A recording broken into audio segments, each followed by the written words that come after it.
الباب الذي لا يفتح مرتين. لم أكن أؤمن بالإشارات حتى فتح أبي ذلك الباب. اسمي نادر، وأكتب هذه القصة لأن ما حدث لم يعد يحتمل الصمت. قبل أن يموت أبي ب3 أيام مسك يدي وقال بصوت متقطع: إذا سمعت طرقا على باب القبو بعد منتصف الليل لا تفتح مهما كان الصوت، حتى لو كان صوتي. ضحكت حينها. ظننت الهذيان سبق الرحيل، لكن عينيه لم تكونا عيني رجل يحتضر، كانتا عيني رجل خائف. بعد وفاته في الليلة الأولى بقيت وحدي في البيت القديم، البيت التي لا نستخدم قبوه منذ طفولتي.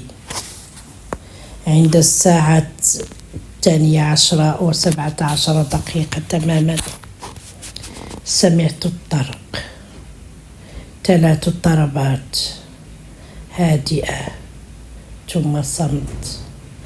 قلبي توقف. تذكرت الوصية، لم أفتح.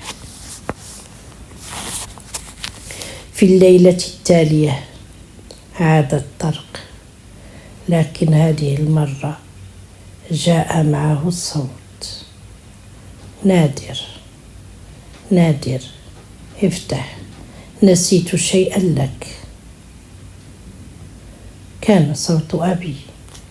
جلست أرضا، عقلي يصرخ: مستحيل، وقلبي يرتجف. وماذا لو كان هو؟ اقتربت من الباب، وضعت يدي على المقبض، ثم تذكرت عينيه. تراجعت. في الصباح نزلت القبو لأول مرة منذ سنوات.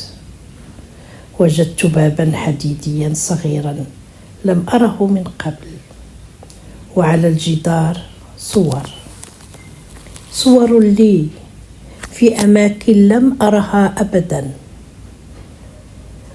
وفي تواريخ لم أكن فيها هناك، لم أزورها تلك الأماكن. وفي الزاوية كاميرا قديمة ما زالت تعمل. وجدت تسجيلا واحدا فقط، أبي جالس أمام الكاميرا. قال: إن شاهدت هذا فاعلم أني لم أكن والدك الوحيد. ما خلف هذا الباب لست أنا، إنه الشيء الذي أخذني منك ويحاول الآن أخذك. ثم صمت. في تلك الليلة لم يطرق الباب، بل فتح ببطء، والصوت قال بهمس: فتحت في قلبك وهذا يكفي. وانطفأت الأضواء. لم أفتح الباب، لكن منذ تلك الليلة لم أعد أنام وحدي، لأن بعض الأبواب حين تغلق لا تعني أن ما خلفها اختفى. ليس كل الأصوات التي تعرفها آمنة، وليست كل الأبواب تغلق لتحمينا. انتهى. إن أعجبتك القصة ضع لايك وتعليق، وشكرا.